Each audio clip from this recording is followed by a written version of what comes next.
Hey, what's up, everybody? This is Charles Sabansi. I want to welcome you guys to another episode of the Dreamerspro Show, where we cover everything from sports, hot topics, classic, debates, entertainment, and where we give you guys a fresh perspective on things and how we see them. And this is going to be a show I'm going to really enjoy today. But before we get into it, please make sure you like the video and subscribe to the channel. Now, let's get into this topic here. As you guys know, ESPN First Take seems to be the place where arguments take place, right? There's always some type of viral moment happening on that show every 2 weeks whenever the NBA season and the NFL season are underway, right? So what happened?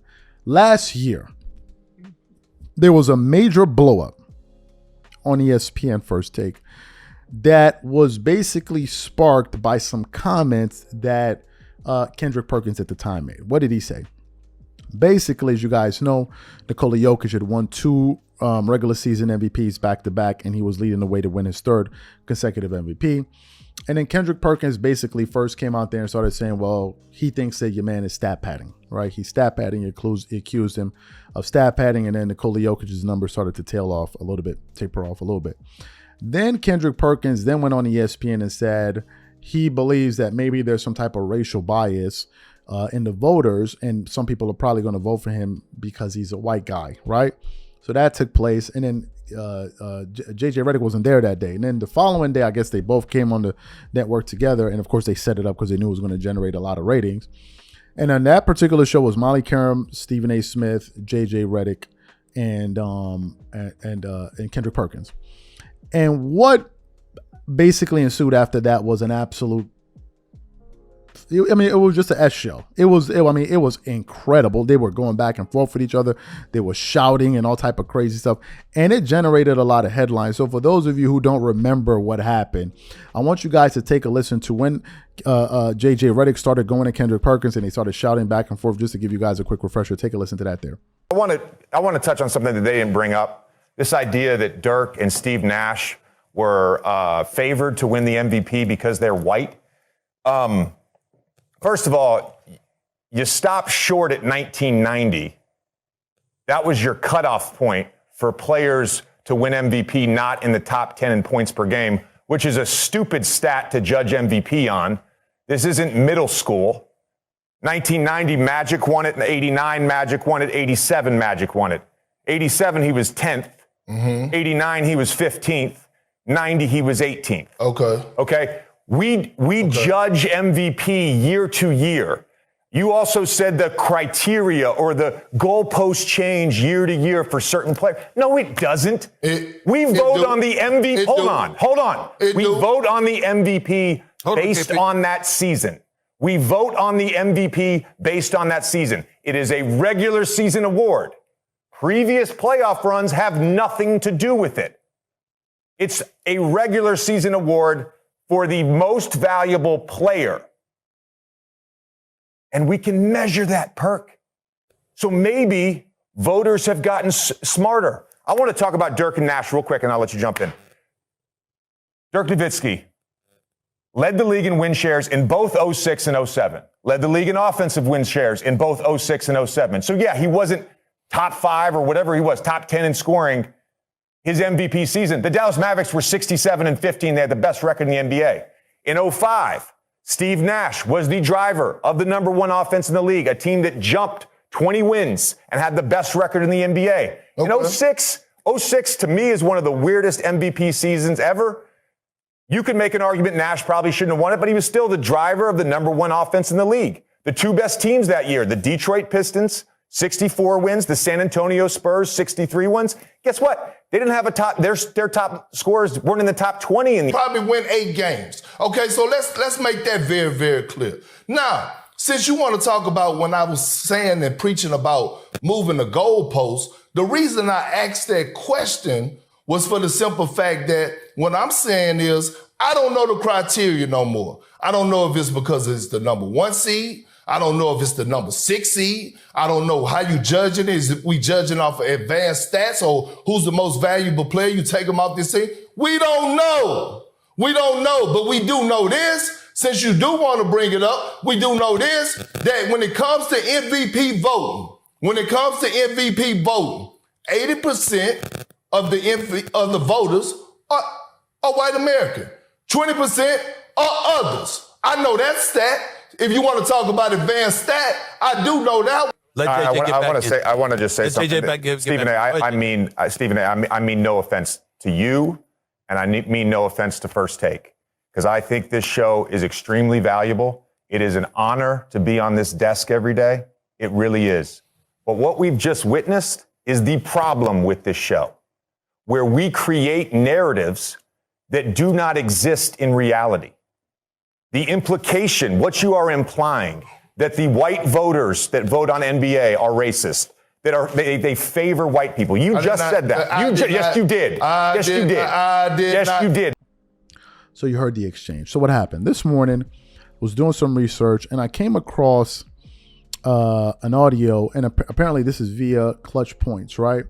So Kendrick Perkins was on a show, and via the Patrick Beverly podcast, and they were discussing a range of things. But in this particular clip, they were asking Kendrick Perkins to clarify his position on the comments that he made about Nikola Jokic and his exchange with JJ Redick. So what we want to do is want to play what he had to say. It's a very short clip, only like a minute or so, and then want to come back and react to his comments. So take a listen to what Kendrick Perkins had to say here.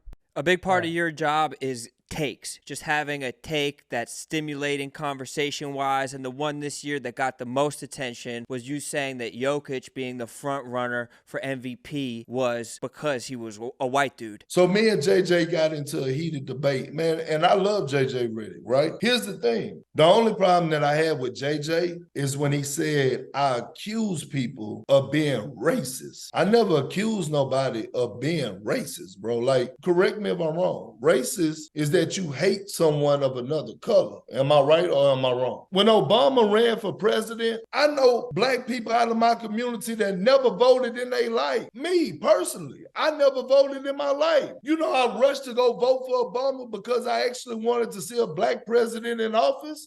Does that make me racist? Does that make a black person racist? No, it don't. And it happens. Like, you ain't doing it intentionally, but just because you may be rooting for someone of your own kind doesn't make you a racist. So you heard his comments. Now, I want us to have an honest conversation. Kendrick Perkins said, he gave the example of when Obama was being, when it looked like he had an opportunity to win the presidency, the election, and he was a Democratic Party candidate. And he said that he went out there to vote for him because he wanted to see a black guy win an election. And a lot of people admitted this. Steve Harvey and so many other people admitted this, right? So I think that's true, right? Even me myself, because I was excited to see it. And I think that what Kendrick Perkins just pointed out was something that had to do with human nature, which is this. Am I saying that white people don't vote for black people? No, because Obama would never have won if that was the case. Am I saying that black people don't vote for white people? Well, no. People vote for their interests. However, it is true, and if you disagree, you're a bloody liar.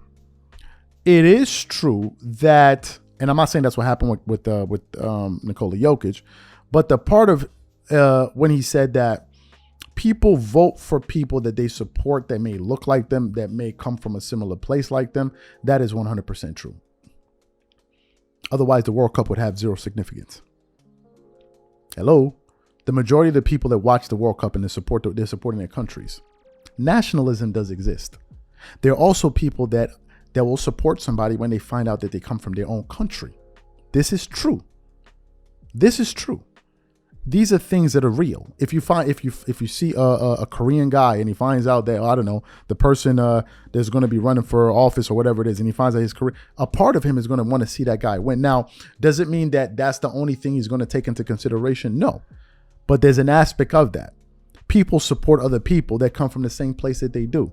White people, and I don't want to generalize white people because black people, because people come from different countries, you know, and it's true. And it's absolutely true. You have certain communities that stick together. All over the world. You could call it tribalism. You could call it whatever. It is a reality. And to act like it doesn't happen, you're being flagrantly disingenuous. Now, does it mean that those people are not also weighing the facts? No.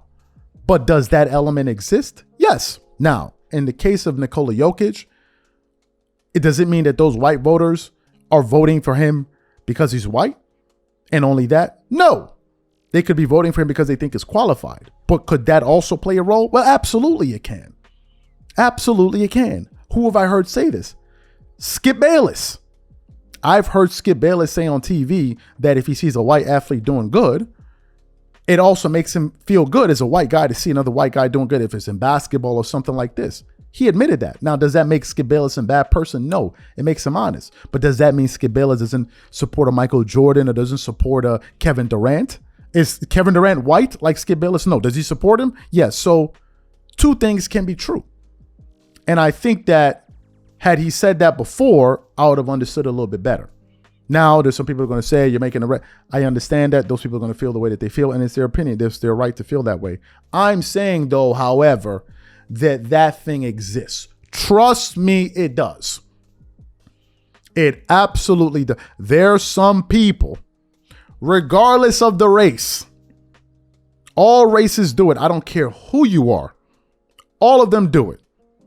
If they know that this two people are applying for a job and both people are qualified, but this guy is maybe from their country or from their town, some people are going to consider that guy over there. Is it wrong or right? It happens. And to act like as if this doesn't happen, I think you're being extremely naive. It's something that happens across the board. People support people that come from the place that they come from, whether you like it or not. It doesn't mean that that's the only thing that they do. That's the part I wanted to illustrate there. So these are my thoughts. Whatever you guys think. If you disagree, agree, leave your thoughts in the comment section. And we catch you guys on the next show. Peace.